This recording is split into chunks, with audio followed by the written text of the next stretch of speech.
Today we are going to be talking about the story of Princess Diana's revenge dress. This story is going to have cheating, revenge, and rule breaking. I find this story very interesting, everything. You probably do too. We're all nerds here. This video is also part of a series. The first video in this series is on Jackie Kennedy's pink suit. So if you enjoy this video, you'll probably enjoy that one. Go watch that after you finish this one so the YouTube algorithm likes me. You'll also notice that this video is kind of different from that one. Oh crap, I'm bleeding. Because I'm kind of doing more of a freestyling than reading line from line. I felt like I sounded kind of robotic in that one. So we'll see how this works. So, before I explain Diana's revenge dress, I'm just going to talk a little bit about Diana herself and her early life. Just because I think it's important to have a little bit of background on someone before you learn about them. So, she was born on July 1st, 1961, in Sandringham, Norfolk, England. Her father was Edward John Spencer, Viscount Alford. I have no idea what that is, so I guess you can ask me in the comments. I probably won't respond with anything substantial, but And then her mother was Frances Ruth Burke Roche. I think I said that right. And then she had two sisters and one brother. I think she was the youngest. She was definitely the youngest daughter. And then her childhood home was called Park House, and her parents actually didn't own Park House. It was owned by Queen Elizabeth. It was on her estate, and they just rented it from her. As a child, Diana's playmates were Prince Edward and Prince Andrew.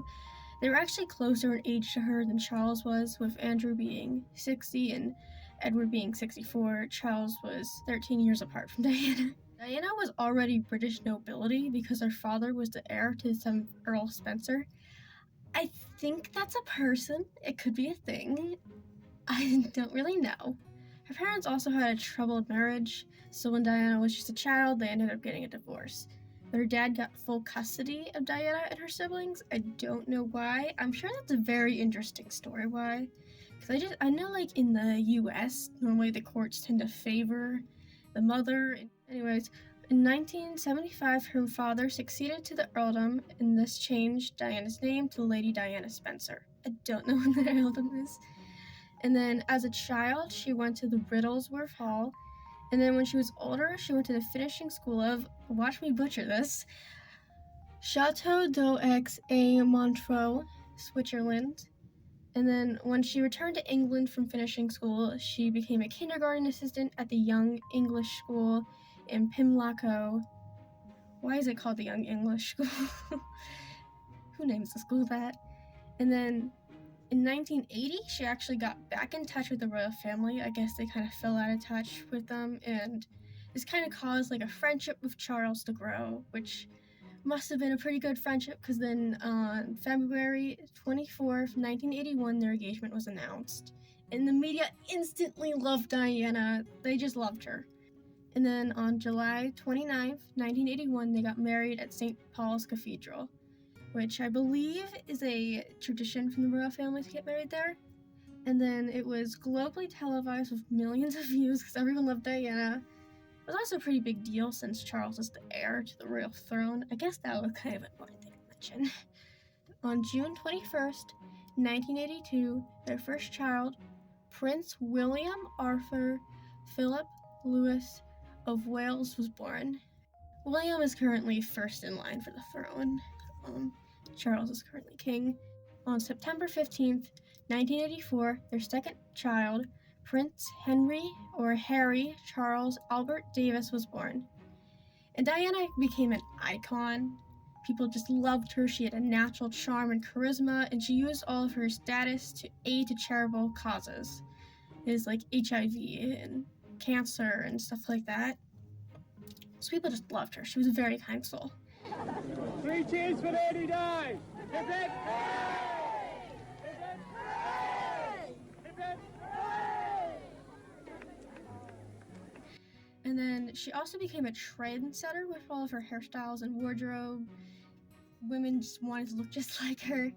But even though everything looked perfect on the outside, it was far from it. Her and Charles were having a lot of marital problems, and Diana struggled with postnatal depression, which is basically when after a mother gives birth, she has a lot of depression, and then low self-esteem, eating disorders, the constant stress from being watched by all the media, royal watchers, tabloid press, especially the paparazzi.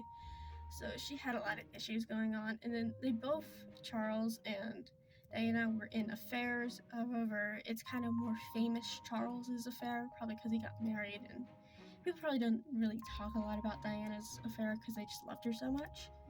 They formally separated in 1992, and then the negotiations left Diana with a substantial financial settlement, but Diana was without her title, Her Royal Highness. On August 28th, 1996, their divorce became final. Now that we know a little bit more about Diana, we're going to talk about the actual revenge dress itself. So she wore the dress on June 29th, 1994, and she wore it to a fundraising dinner hosted by Vanity Fair at the Serpentine Gallery.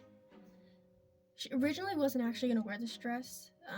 She had owned the dress for the past 3 years. It was just something that kind of sat in her closet, didn't wear it for anything. And she never wore this dress because she always thought it was just too daring. It doesn't really fit into the royal dress code. There were 2 reasons why she ended up wearing this dress. One, she originally had a Valentino dress she was going to wear, but it was leaked before the event, so she couldn't wear that dress, so she had to switch to the revenge dress. Reason number 2, this was the same day as an interview of Charles confessing to cheating on Diana with his now wife, Camilla Parker Bowles. The interview itself is part of an ITV documentary filmed in Charles's house, Highgrove. The interview was called Charles the Private Man, The Public Role. It took about 18 months to make, and about 13 million people watched it. Charles did this interview to appear more human and appealing because at the time the public had a very poor view of Charles because he had just broken up with the media's favorite person, Princess Diana. So a lot of people were not very happy with him. And then a lot of people sided with her, and however, this attempt to kind of get back his positive image backfired because he just admitted to cheating on the person they love. The objection seemed not so much to be about his adultery, but more in the way how he's acknowledging it and how amazing he is because of that. Did you try to be faithful and honourable to your wife when you took on the vow of marriage? Yes, absolutely. And you were? Yes. Until it became irretrievably broken down. Us both having tried.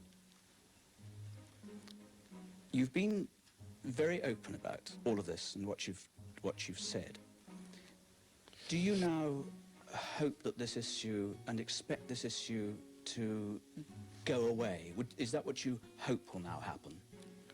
Well, it would be nice if it did, from everybody's point of view. I mean, I don't think many other people have to go through this constant attention, not just me, but others, when their marriages break down. I mean, as I've said before, it is a deeply regrettable thing to happen. But it does happen, and unfortunately, in this case, it has happened. I mean, it's the last possible thing. Diana would have known about the interview before it happened because it was leaked 2 days before it was due to air. So she already knew ahead of time. The whole thing was a big deal with the media. And even though, Diana never actually officially came out to the public and said she wore this dress for revenge, we already know that's why she did it. And then Diana's makeup artist, Mary Greenwell, told the Telegraph that, quote, she simply wanted to look great and had this incredible body to show off in a great dress. That was it. The dress made headlines and was dubbed by the media as the revenge dress.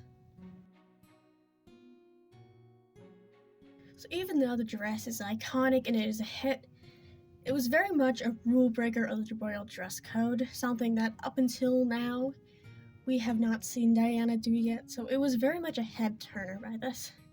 And I would like to say that you will see Princess Kate and Meghan Markle breaking some of these rules as well, but you gotta keep in mind that I don't think the rules are as strict as they were in the 90s, but also you won't see them breaking anywhere near as many of these rules all at once. So here are the rules that Diana broke. This is a very hefty list. 1. Skirt hems should be above the knee. 2. Nail polish should be nude. 3. Black should rarely be worn outside of funerals. It's just too somber and sad. You can sometimes wear it like to evening events, I think, but that's pretty much it. I think they would rather you not. 4.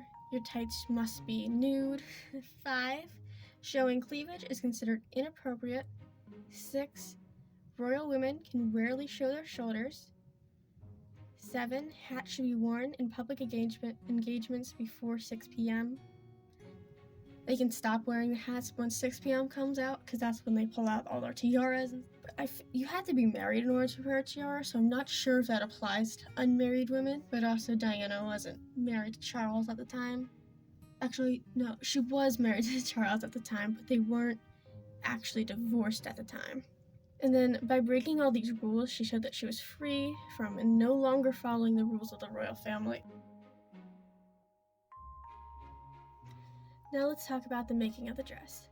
So the iconic dress Diana wore was a custom-made Christina Stambolian design. It purchased in 1991. So at the time when she bought it, she was in the London boutique of Christina Stambolian, and with her brother Earl Spencer. When she was in there, she bought a day dress and a few blouses. When Diana was in there, she told Christina that she wanted a special dress for a special occasion. Christina Stambolian would later tell in Sunday newspaper that, quote, "We sat down and I drew a few sketches on a piece of paper. The dress was revealing, quite short, and it showed a bit of leg and flesh. Diana was not sure about it. She thought it was a bit risky, but I said, why not be daring? But she wanted everything more covered up, longer, and the neck higher. Christina told Diana that she had nice legs and to show them off. Stambolian says that, quote, she asked her brother and he said, do what you think is right. Finally, she said yes to the style, and then we moved on to the color. I had black in my mind, but she wanted cream. To me, Diana was a black and white sort of person. That was the way she was. There was no gray areas. I thought of black for the color. I thought of her in a sophisticated way. I didn't like her in pale pinks and blues with lots of beading, said Stambolian.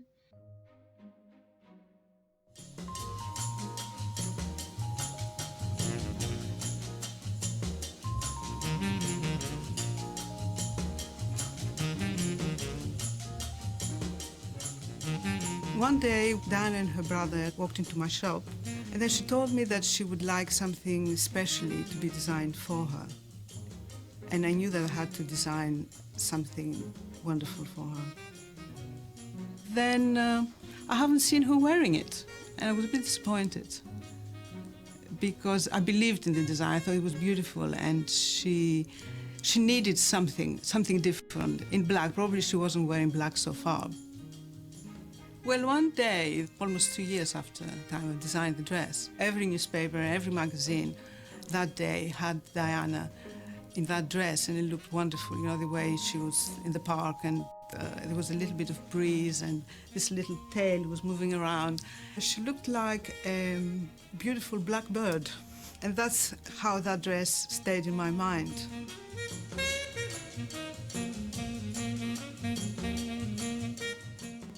The dress itself took 2 dressmakers 60 hours to make. I don't know if that's a lot. Like, to me, that's not that long for this complicated of a dress that's custom.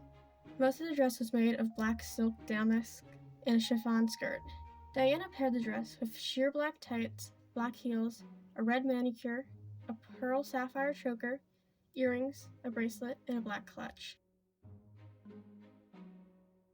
Even though Diana's revenge dress is famous for being like this awesome revenge, her entire wardrobe after the separation could be considered a revenge wardrobe. After they separated, and especially after they got divorced, Diana showed a new confidence.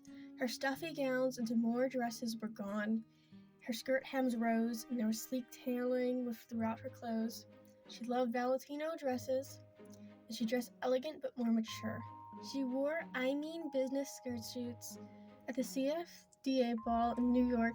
In 1996, she wore a Catherine Walker cleavage-bearing gown, one with slicked back, wet-looking hair. She also wore a red hot cocktail dress by Walker in 1996. One of her favorite accessories was actually her Lady Dior bag, which was named after her, and you actually can still buy it today. It was actually gifted to her by the First Lady of France, Bernadette Chirac, even though the royals weren't supposed to carry bags that aren't British, so this was kind of like another rule that she broke. It also was very big and large, something that a working woman would have, so this was kind of frowned upon. Heel heights for her also rose. There's not really any specific rules on the royal family with that, but I don't think they really like it when you wear super high heels, and you're not supposed to wear anything higher than 6 inches. She also wore more daring and sexy pieces. The next year at the Serpentine Gallery Gala, she wore another mini dress, this time a blue beaded Catherine Walker with a halter bag. And then in 1997, when she went to see Swan Lake, she wore a short low-cut I'm gonna butcher this, Azagura. I think it's Azagura. Azagura? I think it's Azagura. In a blue color with a square neckline. Diana spent most of her time on diet and fitness. Unlike in her marriage, when she suffered with bulimia, Diana grew to love the color black. She thought it was really elegant. Diana wore black once again on the night of her famous interview with BBC Panorama, and she actually called Azagura the morning before to request a really good sexy dress in black. And then in 1996, Diana made her only appearance at the Met Gala, which I had no idea she went to the Met Gala, but she did once. And she wore a lingerie-inspired navy blue silk slip dress with lace spaghetti straps by John Galliano. And then in 1997, at the premiere of the movie In Love and War, she wore a navy blue gown featuring a black panel of lace. She often wore informal streetwear. You'll see a lot of photos of her wearing it today. It's kind of trending right now, like her kind of look with the sweatshirts, puffer coats, baseball caps, sneakers, and perhaps most famously, her bike shorts, which specifically is very trendy right now.